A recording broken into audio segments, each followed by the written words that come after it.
बरेली के बुद्ध थाना पुलिस ने अवैध हथियारों के खिलाफ कार्रवाई करते हुए एक युवक को गिरफ्तार किया है। आरोपी के पास से 315 बोर का अवैध तमंचा और जिंदा कारतूस बरामद हुआ। पुलिस ने आर्म्स एक्ट में मुकदमा दर्ज कर आरोपी को न्यायालय भेज दिया।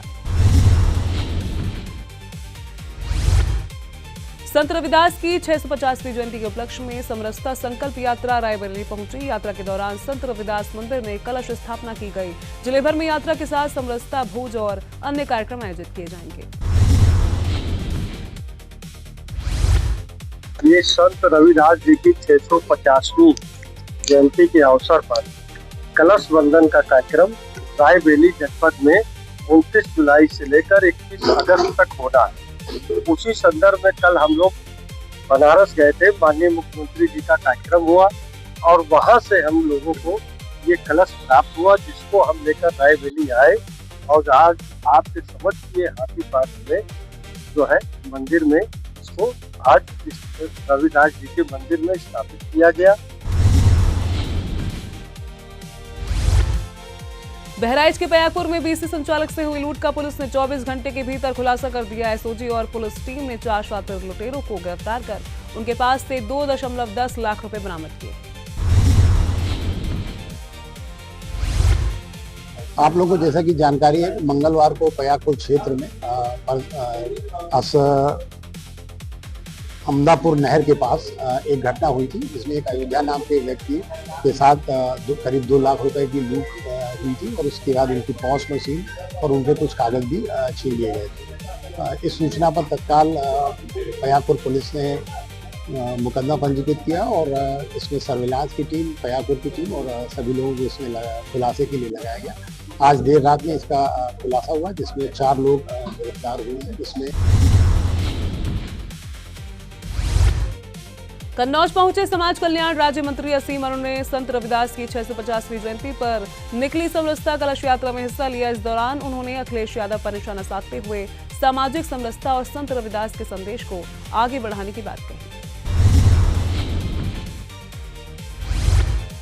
ने सामाजिक समरसता अभियान शुरू किया है। बड़े गौरव की बात है, संत रविदास जी की 650वीं जयंती वर्ष हम लोग मना रहे हैं। 20 फरवरी को यानी माघ पूर्णिमा को जन्म जयंती होगी और कल यानी गुरु पूर्णिमा से ये कार्यक्रम शुरू हुआ। काशी से हम लोग को कलश प्राप्त हुआ है। इस कलश को हम लोग अपने कन्नौज में स्थापित कर रहे हैं अस्थायी रूप से। प्रतिदिन कलश एक विधानसभा क्षेत्र में एक मंडल में भ्रमण करेगा।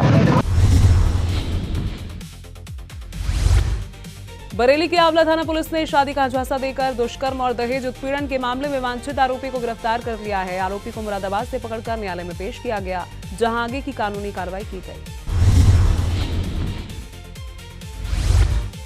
बरेली के कोतवाली क्षेत्र स्थित प्रभा सिनेमा में अचानक आग लगने से हड़कंप मच गया। दमकल विभाग की 3 गाड़ियों ने मौके पर पहुंचकर आग पर काबू पाया। राहत की बात यह रही कि हादसे में कोई जनहानि नहीं हुई। बरेली की बारादरी पुलिस ने वर्ष 2022 के चर्चित पत्नी हत्याकांड में फरार 25,000 रुपए के नामी आरोपी को गिरफ्तार कर लिया है। आरोपी लंबे समय से पहचान छिपाकर रह रहा था और वकील से मिलने बरेली आने पर पुलिस के हत्थे चढ़ गया। बहराइच के फकरपुर क्षेत्र में बदहाल सड़क से परेशान ग्रामीणों ने अनोखा विरोध प्रदर्शन किया। कीचड़ से भरी सड़क पर धान की रोपाई कर ग्रामीणों ने प्रशासन के खिलाफ नारेबाजी की और जल्द सड़क निर्माण की मांग उठाई। खालिदपुर जो खलतापुर है, मजरा है हमारे खालिदपुर का, और करीब ब्लॉक यहाँ से 500 मीटर के दायरे में आता है। और समस्या ये है कि ये जो रोड है ये नेशनल हाईवे से और शरद पारा वाली रोड पे जाके मिलता है। ये 500 मीटर की रोड हमारी मांग है, जो कि आने जाने में बिल्कुल टूटी हुई है। ये कंडीशन हो गया कि आज खेत के माफिक वो रोड है, जिसपे हमने अभी जाके धान रोपाई करके सरकार को ये बताना चाहा है कि ये रोड की ये हालत है। ये बीजेपी सरकार में ये कंडीशन हम लोग झेल रहे हैं। कासगंज के गंज डुडवारा कस्बे से एक 4 वर्षीय मासूम के संदिग्ध परिस्थितियों में लापता होने का मामला सामने आया है। सूचना मिलते ही पुलिस ने डॉग स्क्वाड, सीसीटीवी फुटेज और आसपास के इलाके में व्यापक सर्च अभियान शुरू कर दिया है।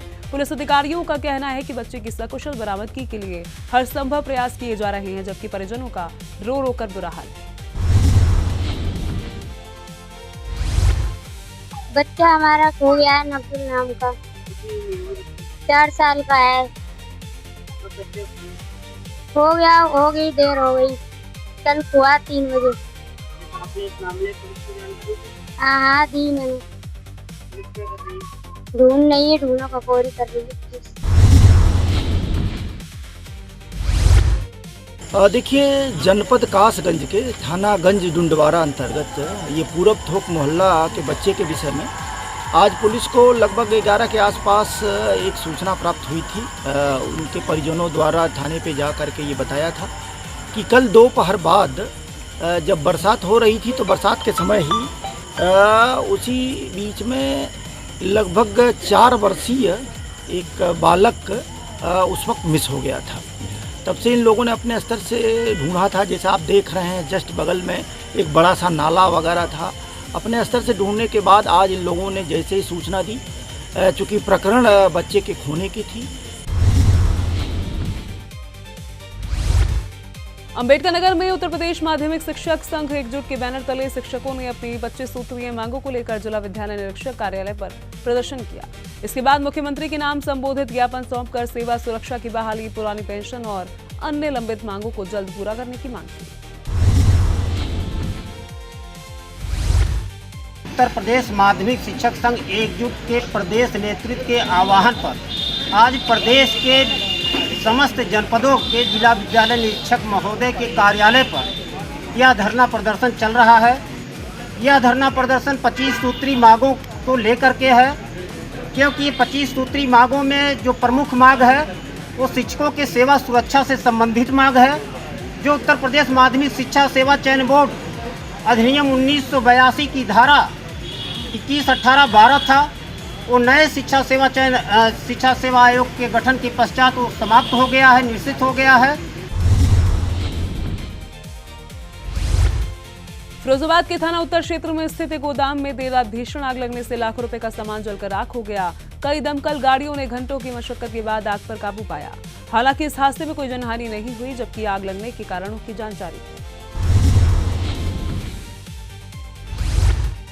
ये किराने के बस्ता है इनका, और इसमें बताते हैं करीब 11 बजे से पहले आग लगी है।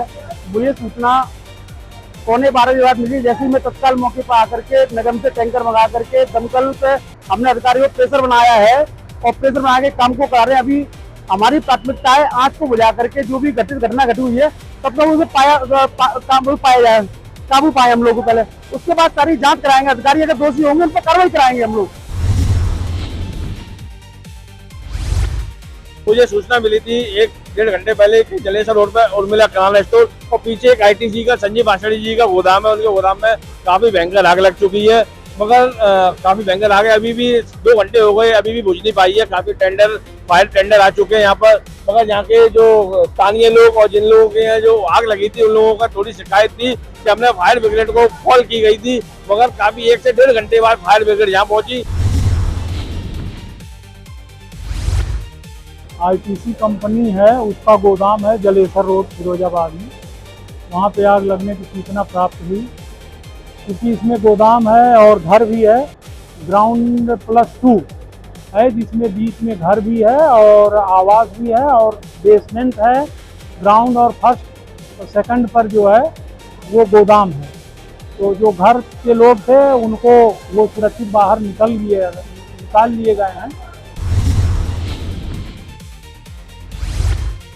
बुलंदशहर में 11 वर्षीय मासूम चारू कश्यप के नाले में बहने के 69 घंटे बाद भी उसका कोई सुराग नहीं लग सका है।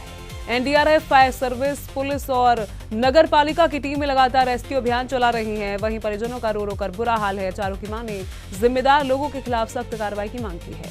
इस घटना के बाद स्कूल प्रशासन और नगर पालिका की लापरवाही को लेकर भी सवाल उठ रहे हैं। गया था, रास्ते में था, थोड़ी दूरी पर ही हूँगा उससे। मैंने उसे आवाज भी दी, उसने सुनी ना, लेकिन नालों की पट्टियाँ उगड़ी हुई हैं, आधे नाले पे लग रही है। उसने पानी चल रहा हूँ उनमें भर के घुटनों तक। जब तुमने आवाज दी थी तो उसने क्या बोला बिटिया ने? उसने सुनी ना आवाज मेरी, उसने देखा ही ना मुझे। फिर तुम भागे उसको पकड़ने के लिए? नहीं, उसका पैर ही उसमें चला गया ना। नाले जितने भी उड़े हैं वो ढके जाने चाहिए, स्कूल वाले को सजा मिलनी चाहिए और मेरी बेटी भी मिलनी चाहिए। मेरी बेटी के बगैर मेरा घर खाली है। मैंने 3 दिन हो गए शकल भी नहीं देखी है। मुझे लगता है जब ये आएगी मैं कब देखूंगी उसे। रात को नींद भी नहीं आती है मेरे को। लखीमपुर खीरी की धौरहरा तहसील के जालिम नगर सरयू घाट पर श्रावण मास के प्रथम दिन से कांवड़ियों का पहुंचना शुरू हो गया। एडीएम नरेंद्र बहादुर सिंह ने additional SP Amit Chaudhary, SDM व अन्य अधिकारियों के साथ घाट का निरीक्षण कर व्यवस्थाएं दुरुस्त कराने के निर्देश दिए। वहीं जालिम नगर नदी पर चल रहे धरना प्रदर्शन स्थल पर धौरहरा विधायक विनोद शंकर अवस्थी के साथ पहुंचे अधिकारियों ने प्रदर्शनकारियों को उनकी समस्याओं के शीघ्र समाधान का आश्वासन देते हुए सहयोग की अपील की। लखीमपुर खीरी के सिंगाही थाना क्षेत्र के चिल्लापुरवा गांव में चकमार्ग पर अतिक्रमण की शिकायत की जांच के दौरान लेखपाल की मौजूदगी में 2 पक्षों के बीच जमकर लाठी डंडे चले। घटना का वीडियो भी सामने आया है। मारपीट में पूर्व प्रधान और उनके बेटे समेत कई लोग घायल हुए, जिनमें दोनों के सिर पर गंभीर चोटें आईं। हंगामा बढ़ने पर लेखपाल और उनका मुंशी मौके से भाग निकले। पुलिस मामले की जांच कर आगे की कार्रवाई में जुटी हुई है। औरैया में खाद्य सुरक्षा विभाग ने कानपुर रोड स्थित न्यू फ्रूट जूस सेंटर पर छापेमारी कर बड़ी कार्रवाई की। जांच में 10 किलो सड़ा अनानास और 2 किलो सड़े अनार बरामद हुए, जिन्हें मौके पर ही नष्ट करा दिया गया। जिलाधिकारी ब्रिजेश कुमार के निर्देश पर जूस सेंटर का खाद्य पंजीकरण तत्काल प्रभाव से निलंबित कर दिया गया। टीम ने मिक्स्ड फ्रूट जूस का सैंपल जांच के लिए लैब भेजा है। मैडम यहाँ से जूस लेके गई थी, पीने आई थी मतलब, तो इन्होंने बताया कि यहाँ पे केमिकल कलर लगा हुआ जूस हमें दिया जा रहा है। तो मैं पास में ही था तो टीम लेके मैं तुरंत आ गया यहाँ पे और उसकी जांच की जा रही है और जो भी नियमानुसार कार्रवाई होगी वो की जाएगी। ऐसा हुआ कि हम अपनी साथ जूस पीने के लिए आए थे। जैसे हम यहाँ जूस पीने आए तो उसको जूस का जब यहाँ लेने लगे तो वहाँ पता चला कि कलर वगैरह नहीं आ रहा। मैंने रुकने की कोशिश की तो इन्होंने पेट्रोल भगोना में पकड़ पाई कि बाकी इन्होंने फैला दिया। अब इससे जब भगोना मैंने पकड़ा तो ये हाथ में मेरे सारा कलर आ गया और यहाँ पे कोई भी फ्रूट दिखा नहीं दिया, ना मैंगो दिखा ना इसके अलग के यहाँ पाइनएप्पल। रायबरेली के शिवगढ़ थाना क्षेत्र में गऊघाट चौराहे पर सड़क हादसे में 49 वर्षीय राकेश कुमार की मौत हो गई। खड़े ट्रक और ओवरटेक कर रहे वाहन के बीच फंसने से उनकी बाइक ट्रक से टकरा गई। घायल राकेश को अस्पताल ले जाया गया, जहां डॉक्टरों ने मृत घोषित कर दिया। पुलिस ने शव को पोस्टमार्टम के लिए भेजकर जांच शुरू कर दी है।